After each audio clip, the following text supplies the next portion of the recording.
The first thing to let go of is the idea that a message with a countdown must be a message from heaven. Urgency has a particular sound. It rushes, it corners, it implies you're late to your own life. When someone tells you only 10 seconds left, they're not describing God's timing as much as they're trying to take over yours. If the divine has anything to do with you at all, it doesn't need to borrow the tactics of a pop-up ad. The real trap isn't the spiritual language. It's the belief that panic equals importance. And the moment you accept that belief, you become easy to steer because you'll confuse intensity with truth. On the surface, a dramatic warning feels like care. It says you are chosen, singled out, noticed. It flatters a bruise you might not even admit you have. The fear of being overlooked. But being chosen can turn into a costume you wear to avoid being responsible for ordinary, unglamorous choices.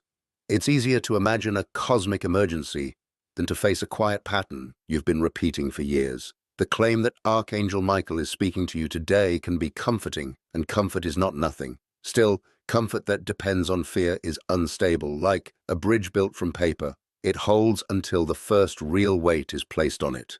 Here is the contrast most people miss. What looks like a sign often looks like a shortcut. The urgent message arrives when you're tired, lonely, or scrolling late at night, and it feels like a hand reaching down into your mess. Meanwhile, the things that actually shape you are slow and almost boring. How you speak to the person you live with, whether you keep the promise you made to yourself, whether you avoid the doctor's appointment you've been postponing, whether you apologize without defending yourself. The dramatic voice claims to pull you out of your life, but reality asks you to step deeper into it. One offers escape, the other offers change. They look similar from a distance because both use the word now, but they demand opposite kinds of attention. If you've ever watched how people behave when they believe a countdown, you've seen the difference between appearance and reality in real time. Someone sees a video insisting that God is trying to reach them, and they feel an electric jolt, like a door has opened. They comment, "Amen." They share it. They promise to be different. And for 10 minutes their heart is full. Then the feeling fades and the same life waits in the same shape. The appearance is a breakthrough. The reality is a spike of emotion that evaporates without a channel. Emotion isn't the enemy. The mistake is treating emotion as an outcome instead of a fuel. Fuel without a place to go just burns.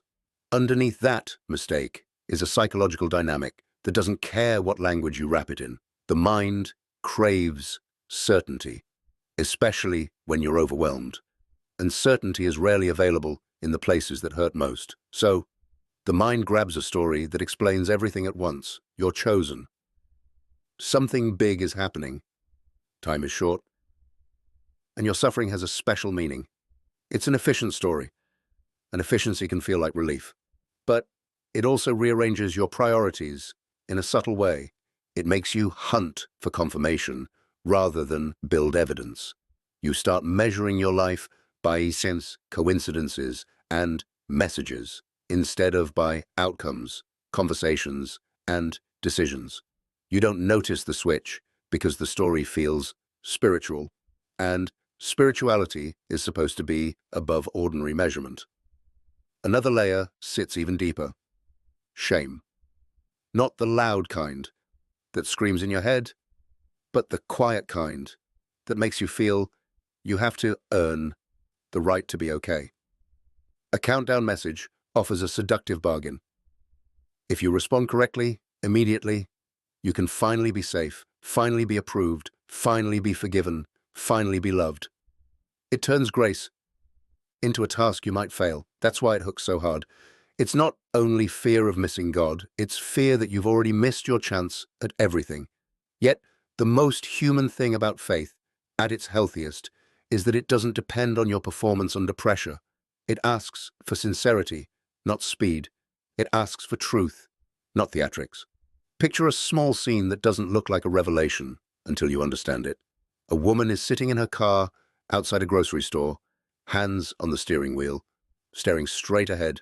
Her phone is propped up in the cup holder, playing a clip that insists Archangel Michael is speaking and that she has 10 seconds to accept the message or lose the blessing. She feels her throat tighten. She thinks about her father, who hasn't spoken to her in months, about the debt notices in her kitchen drawer, about the sharp way she snapped at her kid this morning. Her thumb hovers over share. That's the moment the clip wants: reflex, display, proof. Instead, she turns the phone face down. She doesn't do something grand. She goes inside, buys what she came for, drives home, and before she unloads the bags, she sends one text she's avoided for weeks. "I've been stubborn.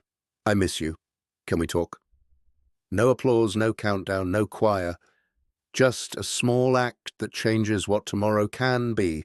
Now, for a counterexample that cuts against the easy narrative, there are people who ignore these dramatic messages entirely and still experience something unmistakably spiritual. Not because they are better, but because they refuse to let fear be the translator. A man who has never watched religious videos walks past a hospital chapel every day on his way to visit his mother. One afternoon he steps inside, not to chase a sign, but because he can't hold his grief alone anymore. He sits in a back pew and says out loud, "If you're there, help me not to become bitter." No miracle happens in the room. He leaves and still has to watch his mother suffer. But over the next week, he finds himself speaking to the nurses with patience, calling his siblings instead of withdrawing, and taking a walk when anger threatens to swallow him. If there's a message in that, it isn't wrapped in urgency. It's woven into behavior. It doesn't announce that he's chosen. It makes him choose. Nuance matters here because it's possible to hold two truths at once without turning either into a weapon. Some people truly feel strengthened by devotional content, by reminders of protection, by the image of Archangel Michael as courage and defense. That comfort can be real, and dismissing it as foolish would be lazy and cruel. The problem is not the symbol. It's the insistence that the symbol arrives with a timer and that your worth depends on how you respond publicly and instantly. A healthy spiritual message leaves room for agency and silence. An unhealthy one pressures you into performance, keeps you dependent on the next hit of reassurance, and quietly teaches you that you can't trust your own discernment. If God is trying to reach you, the message will hold up under a slower gaze.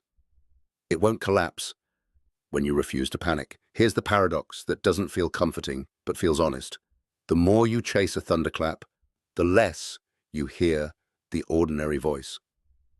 The 10 seconds left style of message trains your attention to crave crisis, and crisis becomes the only place you think meaning exists. But meaning isn't confined to emergencies. It's distributed in the dull hours you'd rather skip.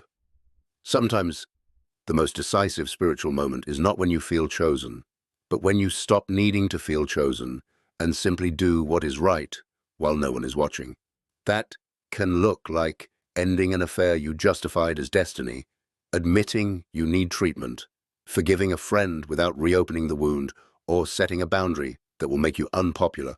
None of that fits into a viral clip. It's too quiet to sell. So, if you're waiting for the proof that heaven is leaning toward you, notice what's already leaning. Your conscience, your longing, your discomfort with the way things are, your brief flashes of clarity when you realize you're tired of your own excuses. Those aren't always pleasant, but they are often the only honest signals you get. The strange thing is that the message you most want, a guarantee, a dramatic sign, a countdown that forces a decision, can become the very thing that keeps you from hearing what's actually being asked of you. Because the call, when it's real, doesn't usually shout 10 seconds. It waits, not because it is weak, but because it respects that your life is not a stage. And when you finally respond, it will look less like a public declaration and more like a private, irreversible shift. You stop performing urgency and you start living truth.